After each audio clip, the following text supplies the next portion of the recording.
yours, sir. Thank you, Ramu. It's so wonderful to be able to start to have some more frequent and regular discussions, and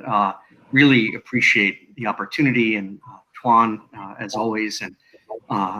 Vint and all the speakers. I'm a neurologist as well as a psychiatrist, and in a way,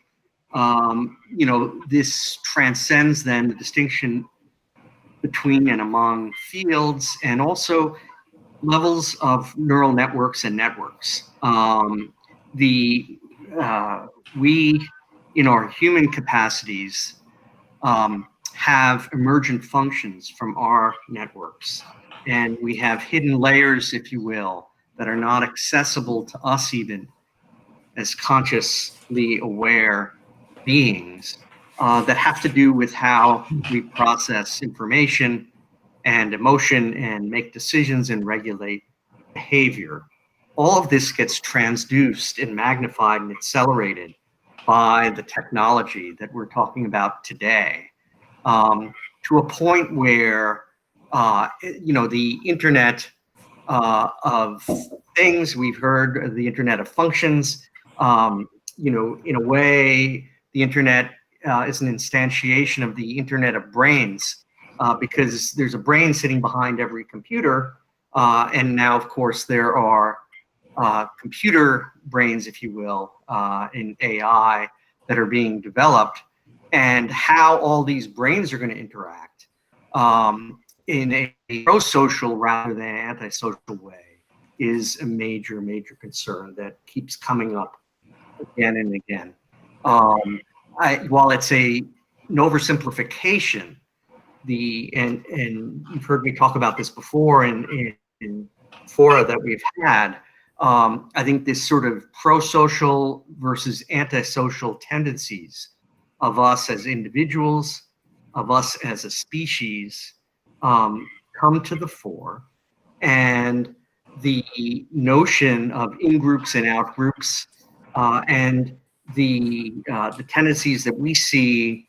magnified now by technology of authoritarian governments to subjugate and manipulate, or corporations for that matter, or bad actors. These are the things that we have to protect against as we think about pathology, if you will, on the internet. Like any system, if we think about it metaphorically, but also as a heuristic and as a way to hopefully identify and address problems, as a health problem, then I think that, or as mediators or moderators or risk factors or resilience factors for health problems, then we can start to mitigate or minimize the risk factors for bad behavior and governance, and maximize the resilience factors. And resilience is not just the absence of the negative, it's the ability, despite a perturbation, despite a setback, despite negative elements, to be able to come back to homeostasis, to regulation, in an adaptive, flexible, positive sense. And so, in a way, I guess I'd like to advocate for the use, not just conceptually, but also practically and in terms of problem solving, of medical approaches, and as was alluded to really look at these things as public health issues. We know that stress and trauma are enormous in terms of their sequelae. We know that that mental health is health, that the mind and the body are connected, that mental illness and conditions actually cause more disability in the world than cancer and heart disease, and that all of these things are linked when one thinks about human rights and responsibilities. So I guess, what would be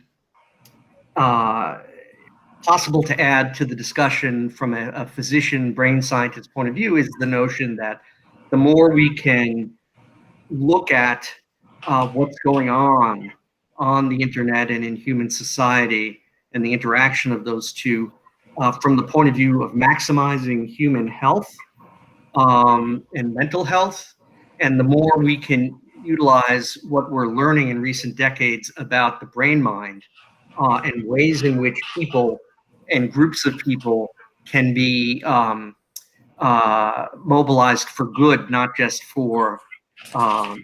deleterious and dangerous things, the more we can integrate those into the discussion, then we